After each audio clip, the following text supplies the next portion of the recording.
ಎಲ್ಲರಿಗೂ ನಮಸ್ಕಾರ. ನಾನು ಡಾಕ್ಟರ್ ಗ್ರೀಷ್ಮಾ, ಸಮುದಾಯ ಆರೋಗ್ಯ ಕೇಂದ್ರ ಗೋಣಿಕೊಪ್ಪ. ನಿಮಗೆಲ್ಲರಿಗೂ ಗೊತ್ತಿರುವ ಹಾಗೆ HPV ಲಸಿಕೆ ಅಂದರೆ ಹ್ಯೂಮನ್ ಪ್ಯಾಪಿಲೋಮಾ ವೈರಸ್ದು ವ್ಯಾಕ್ಸಿನೇಷನ್ ಕಾರ್ಯಕ್ರಮ ನಡೀತಾ ಇದೆ.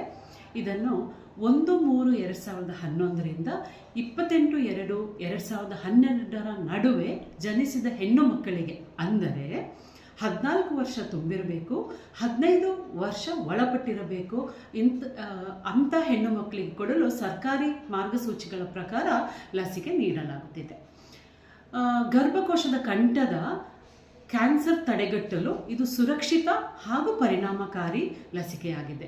ಯಾಕೆ ಇದನ್ನ 14 ವರ್ಷಕ್ಕೆ ನಾವು ಕೊಡ್ತಾ ಇದ್ದೀವಿ ಅಂದರೆ, ಸಾಮಾನ್ಯವಾಗಿ ಸೆಕ್ಷುವಲ್ ಆ್ಯಕ್ಟಿವಿಟಿ ಅಂದರೆ ಸೆಕ್ಷುವಲ್ ಲೈಫ್ ಶುರು ಮಾಡೋ ಮುಂಚೆನೇ ಈ ವ್ಯಾಕ್ಸಿನನ್ನು ಕೊಟ್ಟರೆ ಇದು ಹೆಚ್ಚು ಪರಿಣಾಮಕಾರಿ ಅಂತ ನಾನು ಹೇಳಿ ಬಯಸ್ತೀನಿ.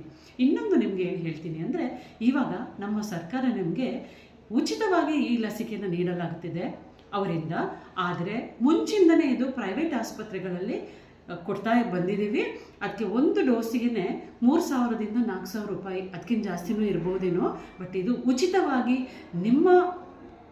ನಿಮಗೆ ಕೊಡ್ತಾ ಇದ್ದಾರೆ ಅಂದರೆ ಅದು ಎಷ್ಟೊಂದು ಕಾಳಜಿಯಿಂದ ನಮ್ಮ ಸರ್ಕಾರ ನಿಮಗೆ ಕೊಡ್ತಾ ಇದೆ ಅನ್ನೋದು ಮುಖ್ಯ. ಅದಕ್ಕೋಸ್ಕರ ನಿಮ್ಮ ಪಕ್ಕದ ಆಸ್ಪತ್ರೆಗಳಲ್ಲಿ, ಸಮುದಾಯ ಆರೋಗ್ಯ ಕೇಂದ್ರನೇ ಆಗಿರ್ಬೋದು, ಪ್ರಾಥಮಿಕ ಆರೋಗ್ಯ ಕೇಂದ್ರನೇ ಆಗಿರ್ಬೋದು, ತಾಲೂಕು ಆಸ್ಪತ್ರೆಗಳಲ್ಲಿ ಎಲ್ಲ ಕಡೆನೂ ಲಭ್ಯವಾಗಿದೆ. ಆದಷ್ಟು ಬೇಗ ಹೋಗಿ ಲಸಿಕೆಯನ್ನು ಹಾಕಿಸಿಕೊಳ್ಳಿ ಅಂತ ನಾನು ಹೇಳ ಬಯಸುತ್ತೇನೆ. ಪೋಷಕರೇ, ಸಹಕರಿಸಿ. ನಿಮ್ಮ ಮಕ್ಕಳ ಭವಿಷ್ಯ ನಿಮ್ಮ ಕೈಯಲ್ಲಿದೆ. ಸುರಕ್ಷಿತಗೊಳಿಸೋಣ.